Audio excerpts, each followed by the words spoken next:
10th का exercise 6.2 का question number 1 देखेंगे।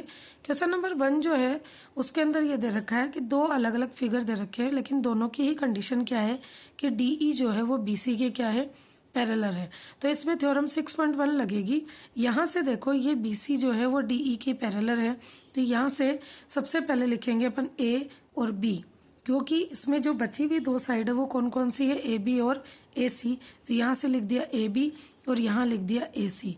A और B का डिस्टिंक्ट पॉइंट है D, ये जो D, तो इसको D को दोनों तरफ लिख दो, यहाँ पर E को भी दोनों तरफ लिख दो। अब देखो AD अपने को फाइंड है 1.5 और ये है 3, इधर ये 1 है और EC। अब EC अपने को फाइंड करना है, तो यहाँ से 1.5 से ये जो 3 है ये 2 टाइम कैंसिल हो जाएगा, तो ऊपर बचेगा 1 और यहाँ भी क्या बच 1/2 हो जाएगा। यहाँ से क्या हो जाएगा 1/2 और इधर आ गया 1/EC। ये EC इस 1 से मल्टीप्लाई होगा तो यहाँ तो आ जाएगा EC, और ये 2 इस 1 से मल्टीप्लाई होगा तो ये आ जाएगा 2। तो इस तरह से EC की जो डिस्टेंस है वो अपन फाइंड कर लेंगे। इसी तरह से दूसरे वाले क्वेश्चंस में इसके जो फर्स्ट सेकंड पार्ट है इसके अंदर क्या करना है, अपने को AD फाइंड करना है। वही BC जो है वो DE की क्या है, पैरेलल है। तो ये सबसे पहले लिखेंगे AB का डिस्टिंक्ट पॉइंट कौन है, D। इधर A और C लिख देंगे और इनका डिस्टिंक्ट पॉइंट कौन है, E। यहाँ से जो जो अपने को फिगर फाइंड है वो लिख देंगे। तो AD अपने को फाइंड नहीं है, D से B की जो डिस्टेंस है वो है 7.2 और A से E की जो डिस्टेंस है वो है 1.8 और यहाँ से EC की जो है वो है 5.4। देखो इनका पॉइंट इस पॉइंट से पॉइंट कैंसिल हो जाएगा और ये इससे कितने टाइम्स कैंसिल हो गया, 3 टाइम्स, क्योंकि 18 3 जा 54 होता है। तो अब यहाँ पर क्या बच गया अपने पास, AD इक्वल ये 7.2 इधर जाएगा तो यहाँ आ जाएगा 7.2 अपॉन में क्या आ गया 3। तो AD इक्वल क्या आ जाएगा 2.4 सेंटीमीटर और ये इसका क्या आ जाएगा आंसर। तो इस तरह से दो अगर पैरेलल लाइन रखी है तो इसमें थ्योरम 6.1 लगाकर इसको अपन फाइंड कर सकते हैं। इसके बाद इसका क्वेश्चन नंबर 2 है। क्वेश्चन नंबर 2 में क्या बोल क्वेश्चन नंबर 2 बोल रहा है कि E और F जो है E and F are point on the side PQ and PR। तो अपन ने एक ट्राइंगल बनाया जिसके अंदर बोल रहा है कि PQ के ऊपर एक पॉइंट E है और PR के ऊपर एक पॉइंट F है। Of triangle PQR for each of the following case state whether EF is parallel QR। यानी कि अपने को 3 अलग अलग कंडीशन दे दी, ये ट्राइंगल दे दिया और ट्राइंगल में बोल दिया कि इस वाले ट्राइंगल में PQ के पॉइंट जो है वो E है और PR का जो पॉइंट है वो F है, और अपने को 3 अलग अलग कंडीशन में ये बताना है कि EF जो है वो QR के पैरेलल है या नहीं है। और किसी के भी पैरेलल अगर अपने को कुछ प्रूफ करना है तो उसका क्या, जो अपनी थ्योरम 6.2 थी उसके अकॉर्डिंग क्या था कि अगर इनका रेशो, ये जो रेशो है कौन सा, PE और EQ का और PF और FR का, ये जो अगर इक्वल होता है तो यहाँ से क्या होगा, इसकी ये दोनों, ये वाली जो साइड है EF वो क्या होगी, इस QR के पैरेलल होगी। तो देखते हैं, चेक करते हैं। पहले तो ये लिख देते हैं। देखो इसके अंदर QR है तो बची हुई जो साइड है वो कौन सी हुई, P, और यहाँ से क्या बची Q, और इधर यहाँ से क्या हुई P और ये क्या आ गई R। P और Q का जो डिस्टिंक्ट पॉइंट है वो है E और P और R का जो डिस्टिंक्ट पॉइंट है वो क्या है F। अब यहाँ से PE की वैल्यू दे देते हैं 6.9 और PEQ की वैल्यू जो है वो है 3, और इधर इसमें देखो PF जो दे रखा है अपने को वो क्या दे रखा है, PF यहाँ से लिखेंगे अपन। यहाँ से देखो, यहाँ से अपन लिखेंगे PF की डिस्टेंस जो कि कितनी है 3.6, और इधर से लिखेंगे FR की जो डिस्टेंस है वो है 2.4। अब देखो ये इससे कैंसिल हो रहा है कितना, ये 3 बन जा 3, 1.3 टाइम्स, और यहाँ से ये इससे 2 से होगा 1.2 और ये होगा 1.8।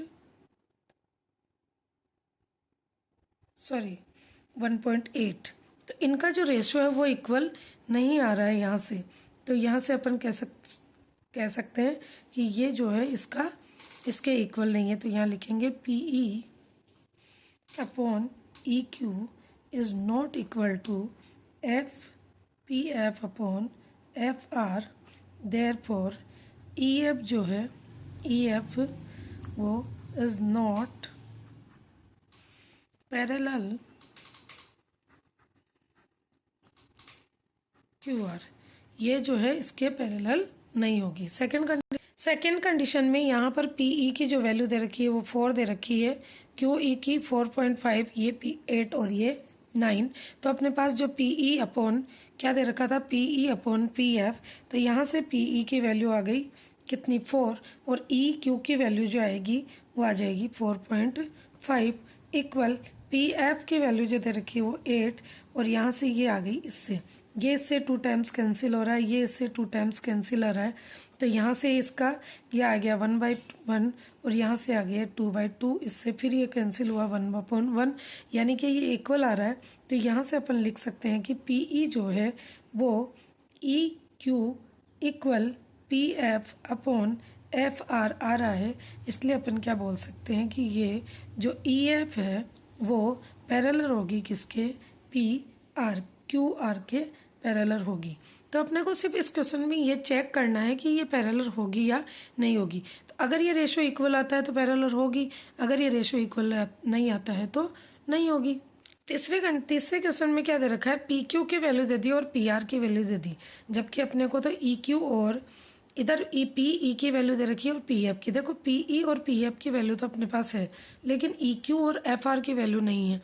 तो अपने को क्या करना है, इस पूरे पी और क्यू की वैल्यू दे दी, तो अपने को यहाँ से पी ई की वैल्यू दे दी, तो इसमें से पूरे में से अगर मैं इस पी ई को निकाल दूँ तो ई क्यू आ जाएगा। तो सबसे पहले तो अपने को ई क्यू फाइंड करना है। तो ई क्यू फाइंड करने के लिए क्या करना पड़ेगा, ये जो पूरी पी क्यू है, कौन सी वाली, यहाँ से लेकर यहाँ तक की, इसमें से अपने को सब्ट्रैक्ट करना पड़ेगा पी ई को। इधर अगर अपने को ई आर फाइंड करना है तो ई आर फाइंड करने के लिए मुझे क्या करना पड़ेगा, इस पी आर में से पी एफ को माइनस करेंगे, तो पी आर कितनी है 2.56, इसमें से 0.36 को माइनस कर देंगे। तो यहाँ से माइनस किया तो ये आ गया 1.10, और इधर ये माइनस किया तो यहाँ से आएगा 2.20। ठीक है, अब इनका रेशो निकाल लेते हैं। तो रेशो क्या था अपने पास, P E upon E Q equal P F upon F R. तो पी ई है 0.18 अपॉन ये है 1.10, और इधर से है 0.36 अपॉन 2.20। देखो ये पॉइंट सब कैंसिल हो गए, क्योंकि पॉइंट के बाद में 2 यहाँ से 2 डिजिट है, तो इससे ये कैंसिल 2 टाइम्स, इससे ये कैंसिल 2 टाइम्स, तो यहाँ से ये देखो ये दोनों 1 टाइम कैंसिल हो गए, तो यहाँ से आ गया 1/1 इक्वल 1/1, जो कि अपनी कौन सी कंडीशन आ गई कि पी ई जो है वो ई क्यू के equal, P E upon E Q जो है वो P F upon P R के इक्वल है। इसलिए इस कंडीशन में भी क्या होगा, ई एफ जो है वो क्यू आर के पैरेलल होगी। इसके बाद इसका क्वेश्चन नंबर 3 देखते हैं। 3 के अंदर एक डायग्राम दिया हुआ है। इस डायग्राम में बोला हुआ है कि ये जो एल एम है वो इस सी बी के पैरेलल है, और इधर ये जो एल एन है वो इस सी डी के पैरेलल है। तो यहाँ पर देखो 2 ट्राइंगल बन रहे हैं, एक ट्राइंगल बन रहा है ए सी डी और दूसरा ट्राइंगल बन रहा है ए बी सी। तो इन दोनों ट्राइंगल को अगर अपन अलग अलग बनाएं तो इसके अंदर जो थ्योरम 6.1 लगे। अगर इन डायग्राम को, ये वाले जो डायग्राम है, इस डायग्राम को अगर मैं इस तरह से 2 डिवाइड में पार्ट कर दूं तो देखो यहाँ 2 ट्राइंगल बन रहे हैं, एक ट्राइंगल बन रहा है ए बी सी। तो अगर अपन ए बी सी की बात करें, ट्राइंगल ए बी सी, तो इसके अंदर क्या हो रहा है कि बी सी जो है वो पैरेलल किसके है, एल और एम के पैरेलल है, ये अपने को दिया हुआ है। तो यहाँ से जो अपनी थ्योरम 6.1 के अकॉर्डिंग क्या होगा, देखो ए बी सी के अलावा कौन बच गया यहाँ पे, ए और बी, और इधर जो बचा वो क्या बच गया, ए और सी। तो यहाँ से आ गया सी, इसका डिस्टिंक्ट पॉइंट कौन है, एम, और इसका डिस्टिंक्ट पॉइंट कौन है, एल। ठीक है, तो यहाँ से क्या होगा, A M upon M B equal A L upon L C. ठीक है, और दूसरे ट्रायंगल की बात करें अपन तो ट्रायंगल ए सी डी बना। यहाँ से अगर मैं बोलूँ तो ए और दूसरी लाइन जो बनी अपने पास वो बनी सी। ठीक है, और इधर से अगर दूसरी लाइन अगर देखें तो वो क्या बन रही है, ए एंड डी। इसका जो रेस्टिंग पॉइंट है वो है एल और इसका जो रेस्टिंग पॉइंट है वो क्या है एन, क्योंकि इसमें भी यही कंडीशन दे रखी है कि ये जो सी डी है वो पैरेलल किसके है एल एन के। तो अगर अब इन दोनों, ये मेरी इक्वेशन कौन सी बन गई, इक्वेशन नंबर 1, और ये इक्वेशन कौन सी बन गई, इक्वेशन नंबर 2। अब ये अपने को प्रूफ क्या करना है कि A M upon A B और A N upon A D. अब मुझे नीचे क्या चाहिए, ए बी चाहिए, और ए बी चाहिए, इसलिए ए बी देखो यहाँ पर क्या है, ए बी के लिए ये पूरी है ए बी। अगर मैं ये एम बी ए बी की जगह में क्या लिख सकती हूँ, A M plus M B, ये लिख सकती हूँ। यानी अगर मैं इन दोनों को टोटल करूँ तो नीचे मेरे पास क्या आ जाना चाहिए, ए बी आ जाना चाहिए। और अगर इस कंडीशन में यहाँ पर देखें तो ए एन, नीचे ए बी है, इसमें ए डी चाहिए, तो ए डी लिखने के चाहिए। यहाँ पर देखो ए और डी, और ए डी जो बन रहा है वो किससे बन रहा है, ए एन और एन डी से बन रहा है। तो इन दोनों ही कंडीशन में अपन क्या करेंगे, देखो ये इक्वेशन नंबर 1 में A L upon L C आ रहा है और यहाँ भी A upon A L upon क्या आ रहा है, एल सी। तो इन दोनों से यहाँ लिखेंगे बाय इक्वेशन 1 एंड 2। अगर ये इसके इक्वल है और ये इसके इक्वल है तो अपन क्या लिख सकते हैं कि A M upon M B जो है वो किसके बराबर है, A N upon N D के इक्वल है। अब मुझे क्या चाहिए, नीचे इन दोनों में जो प्रूफ करना है, प्रूफ के लिए मुझे क्या चाहिए, A B upon A D चाहिए। और A B upon A D लाने के लिए मुझे क्या करना पड़ेगा कि यहाँ जो है ये वाली जो वैल्यू है इसकी जगह क्या चाहिए, A M plus M B. और A M plus M B किस कंडीशन में आ सकता है, अगर मैं इस A M plus upon M B के अंदर अगर 1 को प्लस कर दूं तो इसका जो एलसीएम आएगा वो क्या आ जाएगा, एम बी, और यहाँ से क्या आ जाएगा, A M plus M B. ठीक है, अगर इसी तरह से मैं इस तरफ भी क्या कर दूं, ए एन अपॉन एन डी के अंदर 1 प्लस कर दूं तो इधर से क्या आ जाएगा, A N plus N D, और अपॉन में क्या आ जाएगा नीचे, एन डी। ठीक है, तो इस तरह से अगर अपन इसको करते हैं, इसका अपोजिट करेंगे, क्योंकि नीचे मुझे क्या चाहिए, पूरा ए बी चाहिए था, तो इसलिए अपने को क्या करना पड़ेगा, ये जो है इसको अपोजिट लिखना पड़ेगा। तो इस तरह से दोबारा इसको यहाँ लिखते हैं, तो क्या लिखना पड़ेगा अपने को, एम बी अपॉन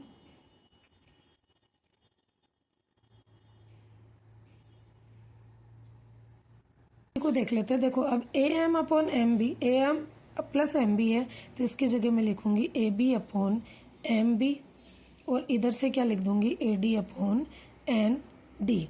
अब एम बी और एन डी आ रहा है, जबकि मुझे यहाँ ए एम और क्या चाहिए था, एन डी। तो इस वाली कंडीशन, जो ये कंडीशन है, इसकी जगह अपने को यहाँ ए एम लिखना पड़ेगा और इसको भी उल्टा करना पड़ेगा, ए एन की जगह लिखना पड़ेगा एन डी, और अपॉन में क्या लिखना पड़ेगा, ए एन। यानी कि ये जो था इसको अपन ने क्या कर दिया, जस्ट अपोजिट कर दिया। तो जब इसमें 1 प्लस करेंगे तो इन दोनों में भी 1 प्लस करा तो यहाँ पर तो अपने पास ऊपर तो क्या आ गया, ए बी अपॉन में एम ए एम। कैसे आया ए बी, ये एम बी में ए बी ऐड हुआ तो ए बी और एम बी दोनों मिलकर क्या हो रहे हैं, ए बी। ठीक है, ए बी एम और ए एम दोनों मिलकर क्या हो रहे हैं, ए बी। और इधर अगर मैं बोलूँ तो एन डी और ए एन दोनों मिलकर क्या बन रहे हैं मेरे पास, ए डी, और अपॉन में क्या आ गया, ए एन। इसका जस्ट अपोजिट लिख देते हैं तो ये हो जाएगा A M upon A B equal A N upon A D. और यही अपने को क्या करना था, प्रूफ करना था, तो क्या लिख देंगे, हैंस प्रूफ। इस तरह से अपन इसके जो क्वेश्चंस हैं उनको करेंगे। Thank you.